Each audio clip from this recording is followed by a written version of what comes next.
บัดนพี่น้องเลยเปิดพามาบัดนี้พ่อน้องเอาเว้ยเอาพากันว่ายังเบาลิ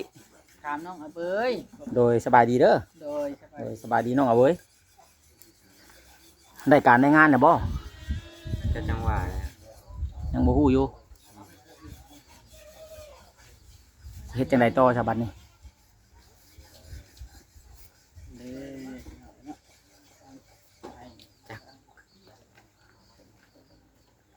ยังบ่ฮู้ว่าสิเฮ็ดจังไดต่อเดี๋ยวนี้เรื่องราวทั้งเบิดนี่เป็นจังไดน้องเอาเว้ยเห็นในคลิปน่ะคือว่านั่นแท้ตามหันแหละตามเห็นนั่นแหละก็คนเห็นนั่นแหละ มันแม่นอลีบ่หรือว่าในใดนี่มันแม่นอะไรได้ใครจะไปว่าใส่หายใส่กันเรื่องจริงเนาะ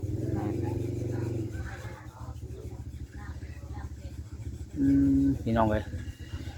ก็คือเห็นในคลิปผ่านเลยพี่น้องเลยแต่ว่าเรื่องจริงหรือว่าเท็จจังใดกันยังบ่ฮู้ทางบางของไผก็ดีเพราะว่าบ่ได้อยู่ใกล้ชิดทางน้องเอาเลยแล้วก็บ่จักนำทางกันซุมเขาบาพรเพิ่นเรื่องนี้ก็ดีเพราะว่าเรื่องก็ที่เกิดขึ้นกับน้องเอาเลยกับเขาบาพรนี่นายอ่ะสิฮู้ดีกว่าคนอื่นเนาะเพราะว่าคือทางอ้ายนี่แหละกับทางทีมงานนี่อยู่ไกลนะว่าเหตุที่เกิดขึ้นนี่ย้อนสาเหตุใดกกปลายสาเหตุที่ไปที่มาจังใดนะสมัยนี้คือสิบ่ฮู้คือว่าออกมาจากเฮือนเพิ่นบ่ให้อยู่บ่หรือว่าจังใดออกมานอนป่านอนหยังเพื่อสิได้มาฮอดพี่นะแล้วบัดนี้เรื่องเฮือนเรื่องหยังได้สิได้ไปอยู่อีกบ่หรือว่าจังได๋น่ะเรื่องยังบ่ฮู้เลยบ่ฮู้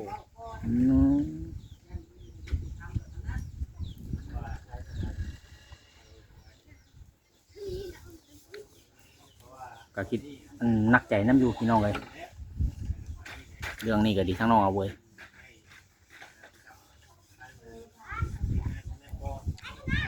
และทั้งแม่ใจดีเพิ่นโทรมาหาเจ้าอยู่บ่หรือว่าจังได๋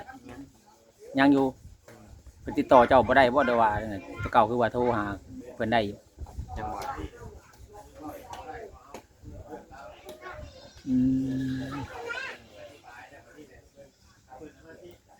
คิดบ่ฮู้ทางไปบ่จังว่าโทรหาบ่น้อยและมาหาลุงทางนี้น่ะ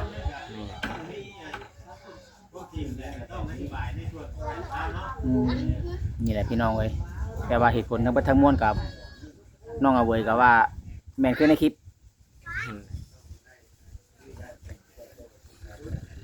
แต่ก็ให้พิจารณานำกันพี่น้องกันพระพิษพระถึกยังบ่ฮู้ตัวนี้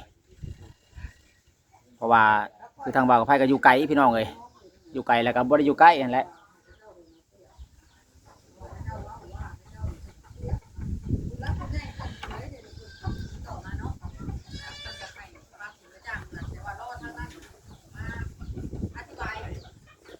นั่งห่างกันบ่ได้เนาะเอาบัวกับเมียเขามาใกล้กันละวันนี้พี่น้องไม่ได้นอนคืนนอนแต่คนก็ บ่ได้นอนเบาเบยกันหยอกว่าหยอกบนคืนหมอเป็ดกับบัวเป็นอะไรก็ว่าบ่ได้นอนหมอแต่คุมน้ำหมกเพชรขัวหมกพริกหมกพายไว้ขัวเตรียมบ่ง่ายซะเนาะขึ้นเทือนขึ้นหยังก็เตรียมเท่านั้นขึ้นคือกันบ่น้องเบยเทือนเจ้าตะกี้ก็ขึ้นอยู่บ่ทำพิธีขึ้นเทือนเรียบร้อยเนาะตอนนั้นได้เมียหรือบอกขึ้นเทือนน่ะยังอยู่เป็นนุ่มโสดเนาะมีแต่ว่าพังตามผู้รักผู้ใหญ่เด้อฟังตามผู้รักผู้ใหญ่เพิ่นเว้าแล้วก็เฮาสิเว้าหยังไปก่อนก็บ่ได้เพราะว่าทุกจริงทุกอย่างก็อยู่นำผู้รักผู้ใหญ่ก็มีแต่ว่าพังเบิ่งก่อนเพราะว่าตอนนี้เพิ่นก็กำลังหาวิธีอยู่เพิ่นว่าตามที่ว่าเพิ่นล้มกับทั้งอ้ายเมื่อคืนนี้เนาะกับเมื่อเช้านี่เพิ่นว่ายังหาวิธีอยู่แล้วก็บัดนี้ทางงานทีมงานทางนั้นเพิ่นก็ยังบ่ได้ออกมาว่าแนวใดว่าถ้าเบิ่งก่อนแหละถ้าว่าเพิ่นเว้ามาแนวใดแหละเฮาก็จังสิมาถามถึงเจ้าอีกทีนึงว่ามันแม่นแท้บ่สิ่งที่เพิ่นเว้ามาแล้วก็จังสิได้คำว่านั่นก็โอ้ยสิได้ไปเอาไปเจอหน้ากันพุ่นเนาะมันจึงรู้จักว่าไผว่าแท้ว่าเท็จเนาะแน่นกว่าเรื่องการดันเป็นคือเจ้านี่บ่ได้อยาก หนีออกจากเฮือนบ่ แม่น เป็นเฮ็ดเฮือนเฮ็ดชานให้แล้วนี่ก็อยากอยู่เว้าง่ายๆซะเนาะนี่ก็ได้ออกมาอยู่พี่แต่เพิ่นได้ยินเรื่องราวเพิ่นว่าเพิ่นตกใจเพิ่นว่า หรือว่าเพิ่นบ่ได้ห้ามฮู้นะน้ำที่น้องอาเบยออกมานี่นะเนาะ แม่น ใช่ เพิ่นบ่ได้ เพิ่ รั น บ จะ รู้ ตกใจเด้เพราะว่ามันกันว่าไงหลายคนที่ว่าหลายท่านที่ว่าชมทบเฮ็ดเฮือนแม่นบ่บ่แม่นแต่ท่านเดียวเนาะที่เฮ็ดเฮือนน่ะ หลายคนอยู่ หลายคนสมทบทุนกัน แม่นมีทั้งผู้ใหญ่ใจดีแต่ก็มีทั้งพระอาจารย์อาจารย์เนาะน้องเบยหลายคน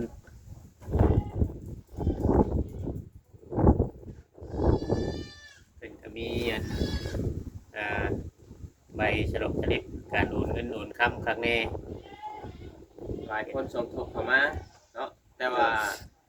งบประมาณที่ซื้อนี่แบบร่วมกันเลยเนาะที่คือว่านั่นแหละสมมติว่าเขาแยกเป็นส่วนผู้นี้ออกสังกะสีบ่ออกนี่เขาก็จะมาฮู้ได้เนาะออกเป็นส่วนนะ กะหู้คือเก่าแต่มันนั่นคือว่าสังกะสีนี่กะคือทางเขาบ่เชนแบบนี้เด้ อ่า ทางนั่นทางนี้เด้ก็ฮู้คือเก่าคำว่าเพิ่นสิถามแบบว่าไล่มาเท่านั้นเท่านี้น่ะว่าเพิ่นก็เว้าอยู่ซื้อดินซื้อหยังชั้นที่เพิ่นก็เล่าให้ฟังเนาะนี่นั่นนี่แต่ว่าเฮาก็ต้องฟังเหตุฟังผลทางนั้นทางนี้นํ ทางทีมงานเฮานี่รอท่าทางนั้นแถลงการค่อยเข้าใจว่าเจ้าจะอธิบายความจริงแต่ว่าทางนั้นต้องให้ทางนั้นได้เว้าก่อนว่าสาเหตุที่ถ้าเจ้าออกมาย้อนหยังเพราะว่าเพิ่นเป็นคนอยู่กับที่เนาะบ่เวียง แม่น ผู้ใหญ่ผู้รักผู้ใหญ่น่ะผู้เพิ่นเคยซอยผู้เพิ่นอีหยังน่ะเพิ่นก็ได้อันพัวพันมาทางนี้แน่แล้วก็สิพัวพันไปทางนั้นแน่ให้ทางนั้นออกมาเว้าอธิบายให้เพิ่นฟังบางเทื่อก็ให้เรื่องมันจบแบบง่ายๆถ้าเจ้าเมื่ออยู่ก็เป็นได้ได้ แต่บ่อยากให้มันแห้งหั่นนะเนาะ แม่ สมมุติว่ามันจบแบบยากมายังบัดแล้วว่าเมื่ออยู่ก็บ่คักบ่แน่อีกจังซั่นจังซี่นะ ให้มันแล้วมันทั่วว่าซั่นซะตัวใดเป็นของเจ้าแท้ตัวใดบ่เป็นของเจ้าแท้แล้วให้มันแล้วบัดนี้เนาะเจ้ามักไปนั่นเนาะอันนี้เรามักแบบนั้นแล้วมักแบบขาดตัวว่าซั่นซะ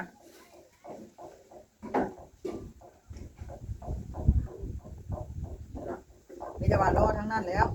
ใช่ ยังบ่ได้เฮาเบิ่งอยู่คือยังบ่ได้เห็นคลิปเพิ่นจักคลิปเนาะเกี่ยวกับน้องกับเบยหั้นนะ จะให้เพิ่นนั่นเพิ่นอธิบายเองนะความผิดที่น้องเอาเบยแล้วก็ได้กระทำอยู่คุณอยู่นั่นซะเป็นอะไรสมมุติว่าเราทำผิดบ้านผิดเมืองทั้งนั้นก็ต้องแจ้งบ้านแจ้งเมืองทั้งนั้นแล้วก็บ่ได้เกี่ยวกับการไล่หนีบ่ได้เกี่ยวกับการให้เราหนีก็จับไปป้าหมายใช้โทษว่าซั่นซะเนาะก็แล้วไปเพราะว่าเพื่อนชาตินี่มันต่างได้เนี่ยต่างกรรมต่างวาระ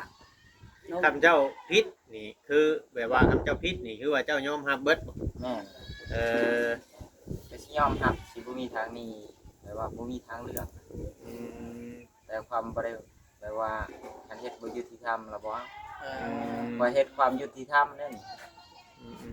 ก็อยากฟังจากปากผู้ใหญ่เขาเว้าเองจากคำเขาเอง แม่นสิท่าพังจากทีมงานถ้าเพิ่นออกมาแถลงการเองก่อนแล้วเจ้าจังเว้า มันในตัวใดมันคือที่กับตรงกับเพิ่นเว้าบ่แต่สิให้ผู้รักผู้ใหญ่ FC พิจารณาเองบัดนี้น่ะ แม่น จังได๋ เพราะว่าตอนนี้ FC บางคนบางเทื่อเพิ่นก็ว่าทางน้องกับเบยก็มีประวัติผิดเพียงกัน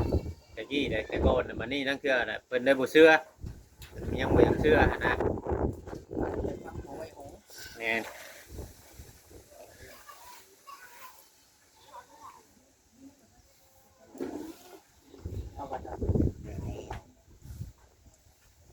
มีแต่ว่าระ ทาย ะ งนั้นผู้เขาอยู่หันคือทางเขาว่าแก้วว่าหยังเพิ่นก็อยู่หันอยู่บ่มือเพิ่นเจ้าอยู่หันอยู่เนาะ สมมุติเพิ่นกำเพิ่นตีกำโคดแล้วก็เพิ่นก็อยู่นั่นเพิ่นไล่ห้ามแล้วกัน โอ้บ่นั่นตัวนั้นน่ะ เราบ่แก้วเนาะ นี่ ว่าเราอยู่หันมันมีหยังก็มีแต่ว่าคอยเว้าคอยจากันก็จะ แม่น รอให้ผู้ใหญ่เพิ่นตัดสิน แม่นแล้วก็รอให้ทางนั้นออกมาอธิบาย มันต้องมีเหตุและก็ผลเนาะบ่เวียง แม่นไหม ก่อนจะเกิดต้องมีกฎหมายสาเหตุที่ไปที่มา พี่น้องเลย ว่าชุมอ้ายๆนี่ก็เจ้าได้มาแล้วก็คือว่าทำสีบัวไทยก็จังน้อยเห็นน้องกระเบยแล้วว่าย่างคือบัวทักว่าถามบัวท่วงแท้สิว่าโพดเนาะก็เคยถ่ายแล้วก็มาอยู่กับบนที่ชุมทีมงานอ้ายๆเฮ็ดเวียกคือต้องถ่ายให้FC เบิ่ง แม่นคือผู้รับผู้ใหญ่แล้วผู้เพิ่นชื่อข้าวชื่อน้ำชุมนุมชมบ้ากินถ้าเจ้ามาอาศัยเพิ่นอยู่เพื่อนเพิ่นผู้เพิ่นซอยเพิ่นก็ว่าต้องถ่ายให้เบิ่งเบิดด้วยสาเหตุใดที่มาอยู่เพิ่นก็ต้องจังฮู้เนาะแม่น แม่ บ่ นแม่น มาพักผ้าอาศัยสิให้กันบ่ให้ถ่ายนี่เป็นไปบ่ได้เนาะอันนี้ก็ฝากถึง FC นำเนาะอยากให้เข้าใจผิดว่าหากระชอกกระแสบ่กระแสแล่นมาหาเฮาเองตัวนี้เนาะ แม่น เนาะบ่าวแพทย์น้อย แม่น เอามันก็ต้องนั่นแหละเนาะแนวไหนมันถึงมันควรเนาะแนวใดมันบ่ถึงบ่ต้องคือทางน้องเบยเนี่ยเราก็บ่คักบ่แน่ใจเรานั่นเราก็อยากเว้าแต่ว่าเดี๋ยวเฮาก็รอฟังรอฟังคำตอบจากทางนั้นให้เพิ่นชี้แจงหยังสักอย่างนะอันนี้คือเฮาสิบ่เว้าหรือว่าบ่ว่าหยังเลยก็บ่เป็นมันเป็นแบบไร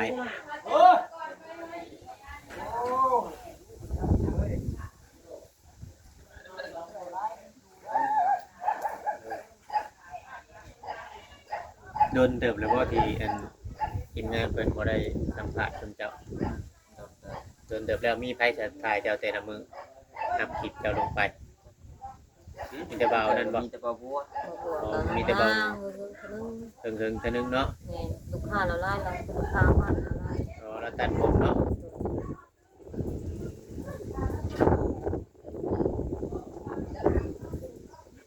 บางหันคือ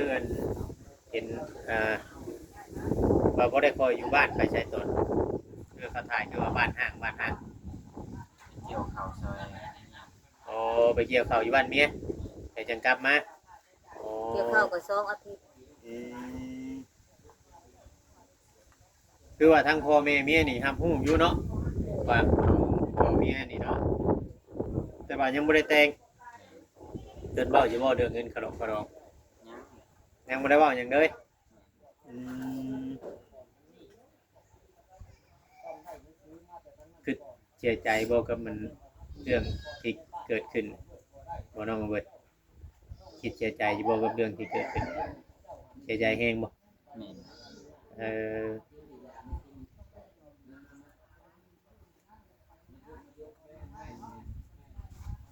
เจ้าสิเฮ็ดในไรสมมุติว่าทางนั้นบ่มีคำตอบเลยนี่ ก็บ่ได้เฮ็ดอันใดถ้าให้จนมีความตอบเพิ่นแล้วจะสิมา เออ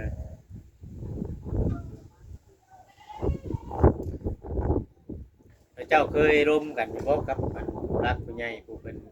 เฮ็ดหลายๆท่าน แบบว่าบ่มีเบอร์โทรก็สิเจ้า เพราะว่าโทรศัพท์เจ้ามันยังกับเทไปแล้วตอนนั้นเนาะอืม ซ้ำก็ครึ่งข้างกินข้าง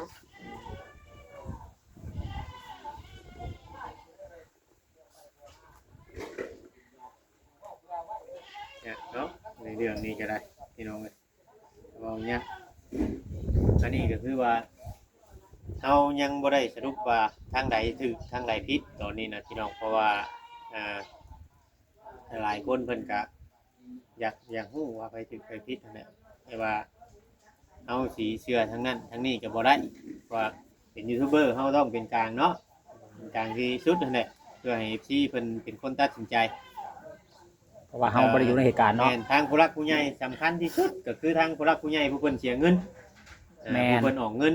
ในการเฮ็ดการสร้างนั้นทำอิฐทำบ่อแบบว่าซื้อดอกซื้อดินเพิ่นออกซื้อไผออกเพื่อนอีกเป็นชื่อไผนั่นนี่หั่นแหละพี่น้องเอ้ยเนาะแต่บัดนี้ได้เพิ่นก็ต้องโทรลมกับสะพานบุญอีกในเมื่อน้องกระเบยนี่อยากอยู่แต่ว่าอยู่บ่ได้นะทำคือบ่จริงนี่ยุกตัวดังคือบ่จริงนี่เราบ่อยากอยู่เองอันนี้จังยุกให้ผู้อื่น แม่น เฮือนน่ะ แล้วก็ต้องอันนั้นอีกนะอธิบายอีกเหตุผลที่ว่าเป็นหยังคืออยู่บ่ได้ก็เฮาก็ต้องฮู้ตัวนี้นํอีกคันเฮาว่าสิว่า ต้อง สรุปว่าเราอยู่บ่ได้นี่เฮาต้องบอกเหตุผลให้เพิ่นฟังอีกเนาะตัวนี้ก็ดี นั่นแหละอย่างว่ารอฟังคำตอบเพราะว่าก็ท ผ่านไปในมือหนึงแล้วตอนนี้ยังบ่มีคำตอบพี่น้องเนาะ ยังเงียบ ยังเงียบว่าเนี่ยในเรื่องนี้นะเพราะว่าทางน้องเบยกับทีมงานเพิ่นเป็นคนอันนั้นเฮาบ่ได้ว่าเฮาอยากคิดทางนั้นทางนี้เนาะแต่เฮานำเสนอคลิปออกมานี่ก็เพราะว่าทางน้องเบยเราเป็นคนของโลกโซเชียลอยู่แล้วเว้าง่ายๆซะคนอยู่ในแวดวงตัวนี้เห็นได้ใครก็ต้องจื้อบัด FC สมมุติว่ามาขึ้นเรือนป่าบอนนี่เอาเพราะว่าน้องเบยวัดขอความช่วยเหลือจากบ่อน้อยเนาะบ่อน้อยเราโอนเงินไปให้500,000เมื่อวานเมื่อก่อนบ่โอนเงินไปให้ถ้าโดนลงมาเซโนนี่บ่อน้อยจังได้ไปรับ แล้วมาส่งให้บ้านลุง รถกับแพงบ่เนาะ แพงเติม คือหนึ่งเส้น 2 คน 3 สามเส้น เส้นหาเนาะ มันก็ไกลเดี๋ยวเลยบ้านนั้นเห็นบ่เฮาไป ไกลให้แล้วคนเผ็ดไปทีเดียวลาบเนาะ ไก่แห้ง ไกลเลย ข้าบ้านลุงโจยเข้าไปบุลำบาก ยามนี้สิขายในน้อยนึงมันเป็นยามแดงแต่ยามพลนี่โอ้ยเฮงเฮิงเพื่อจะฮอด ไปบ่ได้ยาก เขาแปลงใหม่แล้วทาง แปลงได้บ่ย่าเป็นคุมได้บ่เดือน หาแล้วไปสบายแล้วเดี๋ยวนี้ มันมือคอยไปเมื่อนั้นก็ยังยากอยู่ค่ะแปลงตามรังชุบไม้ลงมานี่บ่ ตอนหวานมาซื้อ เมื่อวานนี้ โอ้ เขาจะชุ่มแล้วเขาไป แนวนั้นมันก็ง่ายแล้วแนวนั้น ใหม่แล้ว อืม ตอนนั้นรถหัวจนนู้ต่ำมันนั่นรถนะรถเต้นเนี่ยติดตับยิ่งต่ำไป อืม ขึ้นไปชุดเฮ็ดหนังสือน้ำสบายนะ เดี๋ยวนี้ก็เฮ็ดใหม่แล้ว เราไม่จะพังเบื้องต้นเนาะเรื่องราวเหตุการณ์เป็นอะไรทางอายเพิ่นออกมาอธิบายแล้วค่อยว่าเทื่อนึง